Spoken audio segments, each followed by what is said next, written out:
there it is. A lot of people have been expecting this, a lot of people have been waiting to see it. Well, here on the first day of Computex Taipei, it's finally been revealed. This is the ASUS ROG Phone. Republic of Gamers, of course, the black and red ASUS brand. And this is their first ever mobile. So, of course, Razer brought out the Razer Phone to quite a lot of hype, and I know some gamers and casters who absolutely love it. Well, ASUS are moving in on the mobile gaming market as well.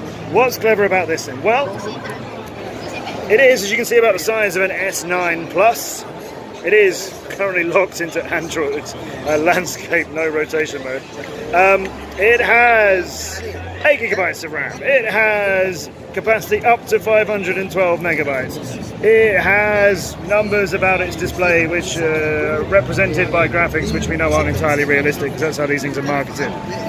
It is nice. It is very, very brash though, in an ROG kind of way, and again, you know, remember what this stuff is like.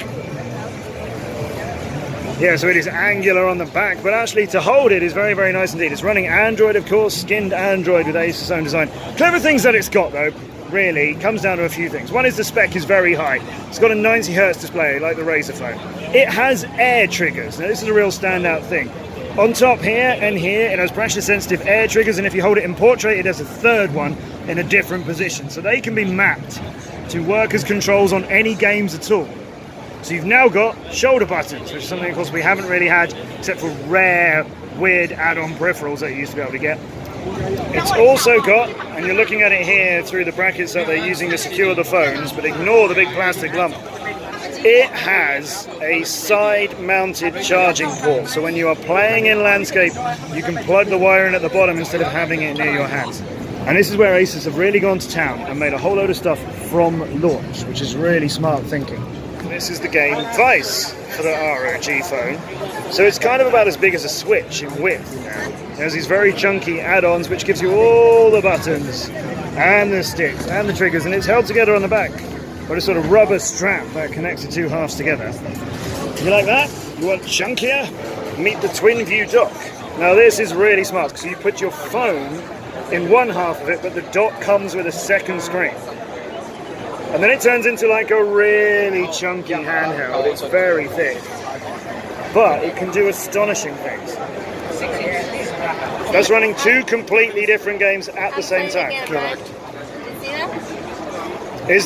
And the phone is powering both of them? Yeah, just one phone here. How is it possibly doing that? Wow. I did not expect that. Yes. But you only have a one hand, two Yeah, hands, yeah, so sure. like this. But I mean, you could develop a game which 2 people could play on at the same time. Yeah. Or some can. So you could share it, like one of you's looking at this and one of you's looking at this. Or you can play one game, and the other Yeah. display will show the information of that game. Yeah, well, that's what I was expecting. Yeah. Max or the I was two. expecting, that second screen thing. I wasn't expecting it to run 2 things.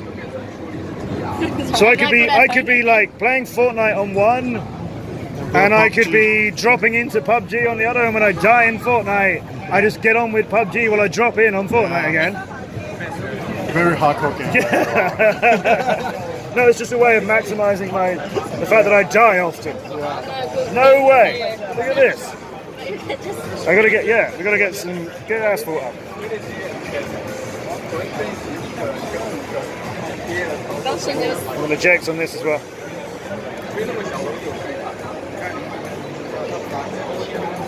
Could you, if you had a game which was motion controlled, could you then use your fingers on the other screen and also motion control the bottom one?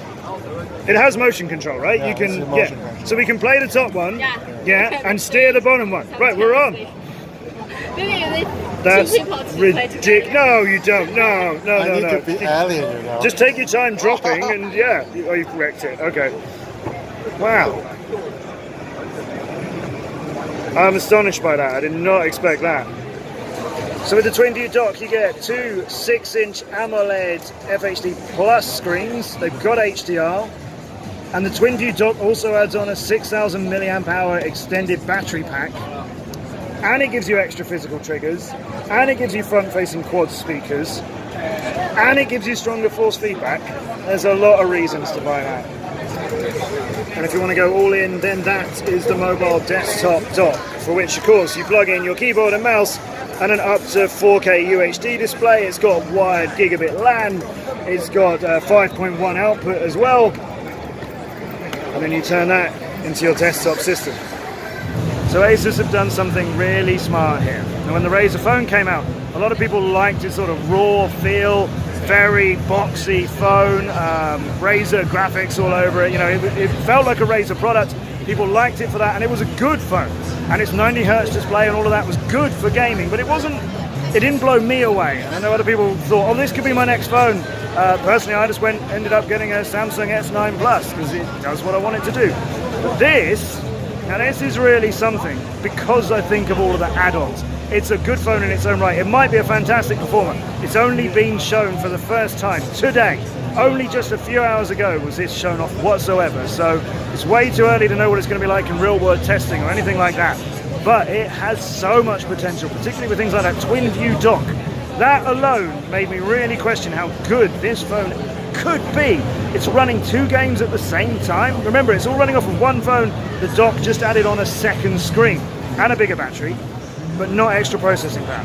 This is the ASUS ROG phone, shown off for the first time today, and possibly a huge thing in the phone market.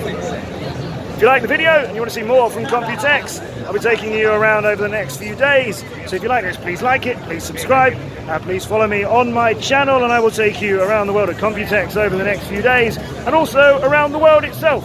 As we go esports, gaming and technology all over the planet. I show you videos of how it's made, behind the scenes of big TV events, and world exclusive stuff like this. So thanks for watching, and I'll show you some more later.